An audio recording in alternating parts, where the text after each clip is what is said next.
Hello, good morning class.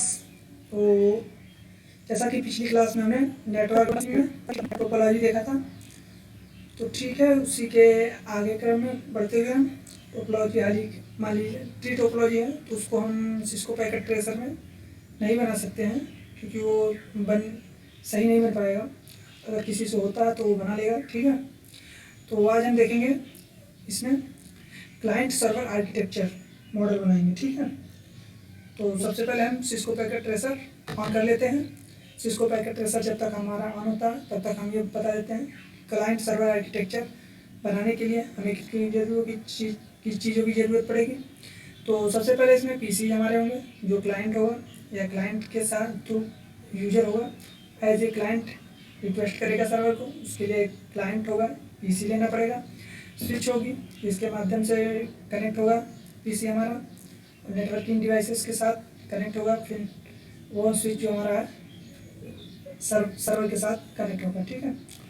तो सबसे पहले हम यहाँ पे सर्वर ले लेते हैं, क्लाइंट सर्वर आर्किटेक्चर है।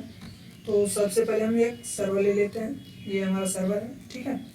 अब इसको हम यहाँ पे ड्रॉप कर दें, सर्वर पीटी सर्वर, ठीक है। अब हमें क्या लेना है, स्विच लेना है, ठीक है। तो हम स्विच ले रहे हैं जिसके थ्रू कनेक्ट होंगे हमारे पीसी, ठीक है। अब हमें क्या चाहिए, अब हमें पीसी चाहिए, तो हम पीसी ले लेते हैं, ठीक है। ये हमारे पीसी होगा, लैपटॉप होगा, जो भी आप लेना चाहिए, पीसी लैपटॉप, ठीक है, ये हम ले लेंगे, ठीक है।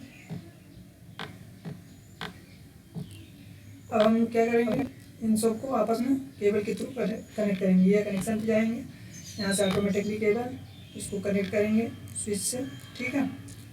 इसको आपस में कनेक्ट कर देंगे सारे पीसी को स्विच के माध्यम से, केबल के माध्यम से स्विच से, और स्विच को भी सर्वर से कनेक्ट कर देंगे, ठीक है। तो ये हमारा बन रहा है, ठीक है। अब इसको हम एक नाम असाइन कर दें या जो भी कहें IP दे देते हैं, ठीक है। 192.168.1.3 दे देते हैं, ठीक है।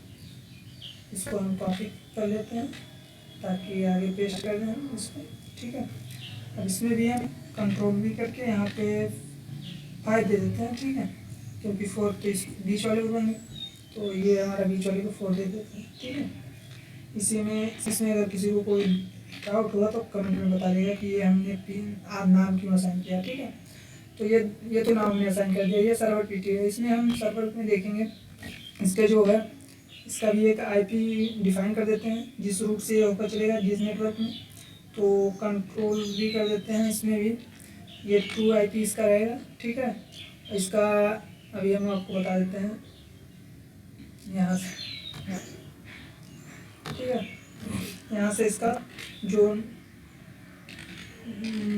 नेटवर्क है, कौन सा नेटवर्क है ये आपको डिफाइन करना होता है। तो ये C क्लास के 1.0 का नेटवर्क, ठीक है। इससे IP का नेटवर्क है ये, ठीक है, और कुछ नहीं होता, ये इसी का नेटवर्क है, ठीक है। अब हमें क्या करना है, हमको IP देनी है, तो हम प्रॉपर सीक्वेंस में IP सबको प्रोवाइड कर देते हैं। सर्वर को भी एक IP है, जाहिर सी बात है, सर्वर होगा तो उसके पास भी एक IP होगी, ठीक है।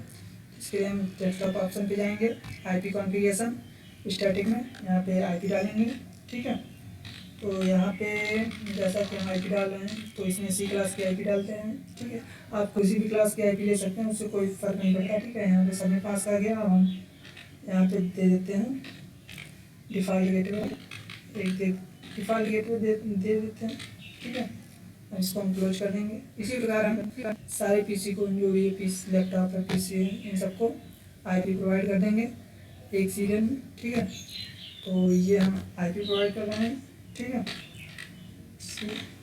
कंट्रोल भी डिफ़ॉल्ट गेटवे, इसको क्लोज कर देते हैं इस तरह। देन अगले पीसी को सेम वही IP प्रोवाइड करते हैं, ठीक है। इसको भी IP प्रोवाइड कर दिया हमने, अब इसको डिफ़ॉल्ट गेटवे प्रोवाइड कर दिया हमने, ठीक है, क्लोज कर दिया। देन अगले पीसी को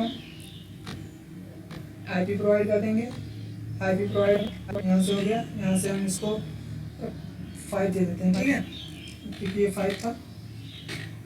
वैसे तो है नहीं 5, बट एक्चुअल में जो आईपी एक बार किसी भी नेटवर्क में जो आईपी हम एक सेम आईपी प्रोवाइड कर देते हैं, उसी नाम से दूसरी आईपी हम किसी दूसरे यूजर को प्रोवाइड नहीं कर सकते हैं, ठीक है। वो डिफरेंट नेटवर्क में हो सकता है, ठीक है, उस क्लास की, ठीक है। तो ये हमारा आईपी ने सबको प्रोवाइड करती है। ये हमारा बन गया क्लाइंट सर्वर आर्किटेक्चर। इसमें क्या होता है, जब भी हम कोई डाटा सर्वर से एक्सेस करते हैं, आपने देखा होगा कोई भी चीज़ आप गूगल पे जाते हैं, सर्च करते हैं, वो किसके थ्रू आती है, सर्वर के थ्रू आती है, एक्सेस होती है आपके लैपटॉप या पीसी में, ठीक है। और कोई भी चीज़ अपलोड करते हैं तो वो कहाँ जाती है, सर्वर में जाती है ना। तो जो वेयर हाउसेज बने होते हैं उसमें एक प्रोवाइड किया जाता है मल्टीपल डाटा रिसोर्स को स्टोरेज करने के लिए, स्टोरेज जो कि एक सर्वर के थ्रू प्रोवाइड होती है, ठीक है। तो इसमें हम देखेंगे डाटा का शेयरिंग होता है या नहीं। तो सबसे पहले हम सर्वर से कोई डाटा क्लाइंट के पास भेजते हैं। जैसे एक सर्वर से कोई डाटा क्लाइंट ले रहा है तो वो कैसे जाता है देखते हैं, ठीक है।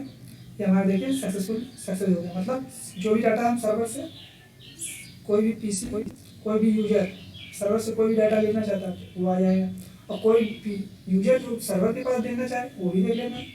एक और डाटा पैकेट लग गया, हमने ये इस यूजर को दे दिया, ये यूजर सर्वर पे डाटा भेजा, इसको भी चेक कर लेते हैं, ठीक है। ये भी देखिए हो गया सक्सेसफुली, ठीक है। और इन दोनों को हम सिमुलेशन के तहत देख लेते हैं, ठीक है। देख लेते हैं कैसे हमारा वर्क किया डाटा, ठीक है। इसको हम ऑन कर देते हैं। अब देखिए जो हम यहाँ से सर्वर से क्लाइंट के पास भेज रहे हैं वो आ रहा है, और जो हम क्लाइंट से सर्वर के पास डाटा भेज रहे हैं वो ये जा रहा है, ठीक है। अब ये दोनों एक्नॉलेजमेंट भेजेंगे, सेम उसी रूट से अपना वापस आ जाएगा एक्नॉलेजमेंट, ठीक है।